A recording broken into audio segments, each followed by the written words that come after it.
The New Orleans Saints are expected to be without starting quarterback Derek Carr for multiple games after suffering an oblique injury in Week 5. While Carr's play has been erratic, the Saints' offense had been supporting multiple strong options for fantasy purposes. Through 5 weeks, Alvin Kamara is the overall RB1 in half and full PPR scoring. Rashid Shaheed, not Chris Olave, is the wide receiver 15 in half PPR scoring and the wide receiver 17 in full PPR scoring. Olave has been more of a wide receiver 3 than a wide receiver 1 this year, so he's fallen short of expectations thus far despite clearing 80 yards receiving in 3 of 5 games. Now the team will turn to one of their alternative options at signal caller during Carr's absence. Jake Haener entered Week 5 in relief of Carr, but the most recent reports are indicating the team is considering 2024 fifth-round pick Spencer Rattler as their interim starter. Of course, Taysom Hill could see his quarterback-tight end hybrid role expanded if he's able to return soon, but he's nursing some fractured ribs, and his status isn't known for Week 6 as of the making of this video. Either choice clearly affects how to approach the Saints' offense moving forward.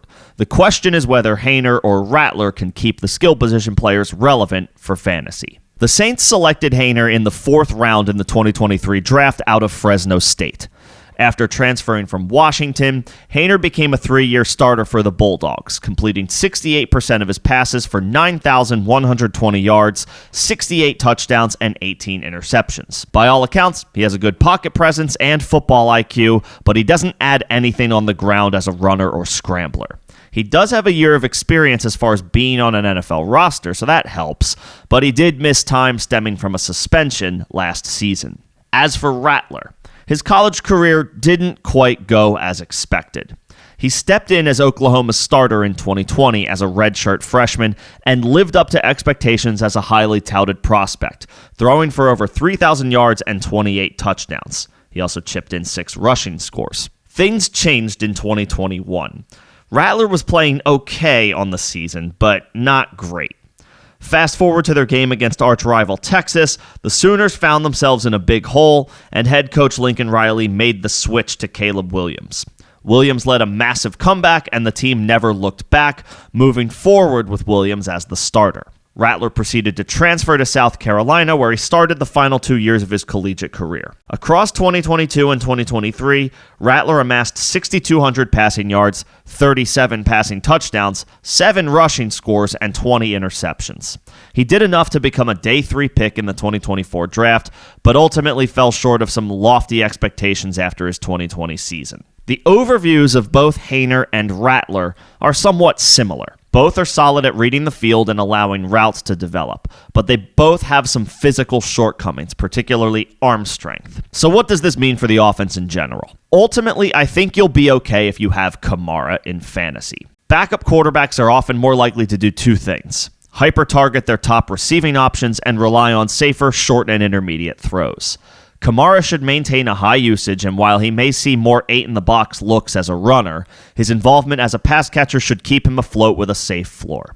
He probably won't be the overall RB1 during this stretch like he has been for the first month of the season, but obviously you move forward with him in your starting lineup with lower expectations. The receiver who possibly stands to benefit a little more from either quarterback is Olave. He's a gifted route runner, even though his chemistry with Carr isn't where fantasy managers would like it to be. It's possible the backup quarterbacks are a bit of a boost to Olave's usage, so ideally he can provide a little more value than being a wide receiver 3. I wouldn't hold my breath that he returns wide receiver 1 value during this stretch, but for now, he can be left in lineups with hopes that he can deliver a wide receiver 2 floor, and we'll adjust if we have to after week 6. Unfortunately, I think Carr's absence most negatively impacts Shaheed. To be clear, Shaheed is awesome, and has been awesome this year, hitting on big plays for scores 3 out of his 5 games. He also showed improvements in his all-around abilities in week 4 with career highs in targets and catches. The problem here, though, is the concern that Haener and Rattler don't necessarily have the arm strength to consistently excel at the NFL level. And with Shaheed being such an elite deep threat, his abilities might not be maximized in this current situation. You may have to start him out of necessity, but I would tentatively leave him out of lineups for week 6 until we see what this offense looks like, even in a good matchup by the numbers. And of course, if Taysom Hill does his thing and takes a lot of quarterback snaps, this will probably be a run-heavy offense and neither Olave or Shaheed can be trusted. We'll cross that bridge when we get to it. At tight end, Jawan Johnson and Foster Moreau remain highly volatile options that cannot be trusted week to week. Let's keep tabs on this situation, but tentatively, I think both backup options the Saints have will have a similar impact on the Saints' skill position starters.